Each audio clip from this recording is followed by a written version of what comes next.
তো হ্যাঁ, আমি গাজলটা দিচ্ছি, গাজল পরে করছি, পরে করছি।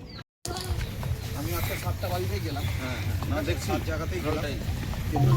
কালকে আমাদের আর পুলিশ যে বিজেপিকে হটাতে হবে এখান থেকে, একদম বিজেপিকে মুছে দিতে হবে। যেতে রাখো, ধন্যবাদ স্যার, আসলাম, আপনারা থাকুন।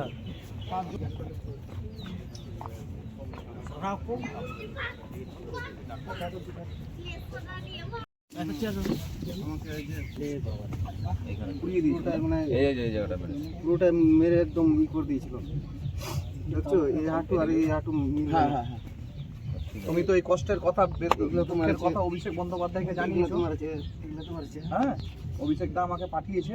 আমাদের যারা তোমরা 7 জন অভিষেক বন্দ্যোপাধ্যায়ের সাথে মঞ্চে দেখা করেছিলে, তোমাদের তো আপনার পাশে কাঁদবেন না, আসো এটা রাখো, ঠিক আছে? কাঁদছেন কেন? কাঁদবেন না, কেঁদো না, কেঁদো না। দাদা এসছে তো, দাদা আছে তো, সব সময় আসে। আমরা না, এই যে দাদা আমাদের তৃণমূল কংগ্রেসের পুরো পরিবার আছে সাথে, এবং দিদি এবং স্বয়ং অভিষেক বন্দ্যোপাধ্যায় তোমার পাশে আছে। আবার একটা বুড়া দাদু আছে। কই, কোথায়? কোন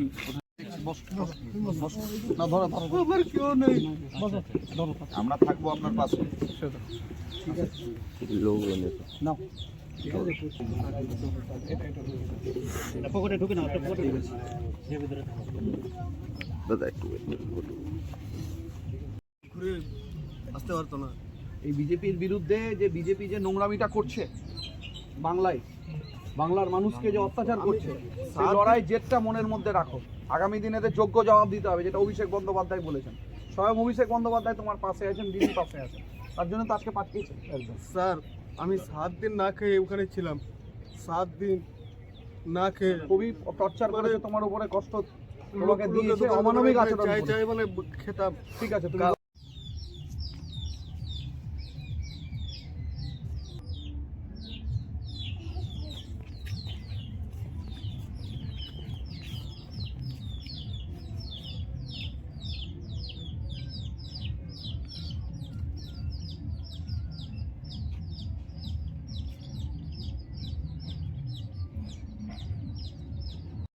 দলের সর্বভারতীয় সাধারণ সম্পাদক, জনপ্রিয় সাংসদ অভিষেক বন্দ্যোপাধ্যায় আমাকে পাঠিয়েছেন। আমি তার প্রতিনিধি হিসাবে এসেছি। গাজলের পাঁচপাড়া এলাকার একজন আদিবাসী মানুষ, যার নাম বিনয় বেসরা। তিনি উড়িষ্যাতে রান্নার কাজের জন্য গিয়েছিলেন পরিযায়ী শ্রমিক হিসাবে। সেখানে বাংলা কথা বলার জন্য একজন আদিবাসী ভাই তাকে বাংলাদেশি বলে দিয়েছে, এবং সেখানে তার উপর একটা অমানবিক অত্যাচার করেছে, মারধর করেছে। এতটাই তার মারধরের পরিমাণ, সে 3 মাস ধরে শারীরিকভাবে অসুস্থ ছিল, এখনও তার শরীরের ঘা শুকোয়নি। দিন কয়েক আগে অভিষেক বন্দ্যোপাধ্যায় মালদা সফরে এসেছিলেন, সেখানে তিনি বিনয় বেসরার সাথে দেখা করেন, কথা বলেন, এবং তার কষ্টের কথাও তিনি শোনেন। আমাকে আজকে তিনি পাঠিয়েছেন, তার হাতে কিছু আর্থিক সাহায্য অভিষেক বন্দ্যোপাধ্যায় পাঠিয়েছেন, সেটা তুলে দিলাম। আমাদের তৃণমূল কংগ্রেসের পুরো পরিবার নিশ্চিতভাবে তার পাশে আছে, এবং আমরা এসেছি আজকে তার সাথে দেখা করে গেলাম, এবং অভিষেক বন্দ্যোপাধ্যায়ের সাহায্য তার হাতে পৌঁছে দিয়ে গেলাম। আমাকে এখান থেকে মানে এখানকার ঠিকাদারি আছে, এখানে পার্সের গ্রামের ঠিকাদার, উনি পাঠিয়েছিলেন আমাকে মানে উড়িষ্যা থেকে কাজ করতে, মানে রান্নার কাজ করতে। তো আমি গেলাম এখান থেকে মালদাতে বললো আমাকে তোর সঙ্গে 6টা লোক যাবে। তো আমি বললাম কি 6টা লোক যাবে, তাহলে ঠিক আছে, আমি ওদের সঙ্গে চলে যাচ্ছি। লাস্টে আমাকে মানে একা পাঠানো হয়, একা পাঠিয়ে মানে স্টেশনে নামেছি, মানে দিয়েছে 1000 টাকা, 1000 টাকা দিয়েছে, 1000 টাকা দিয়েছে। আর ওই টাকা দিয়েই মানে আমি মানে এখান থেকে মানে যাওয়া আসা করছি। আর ঘটেছিল মানে আমি খাওয়া দাওয়া না পাইয়ে মানে স্টেশনের বাইরে গেছিলাম, মানে স্টেশন থেকে বাইরে গেছি, স্টেশনের বাইরে মানে রোডে গেছি, আর ওখানে আমাকে মারধর করে। কে মারধর করছিল? ওই গ্রামের লোক।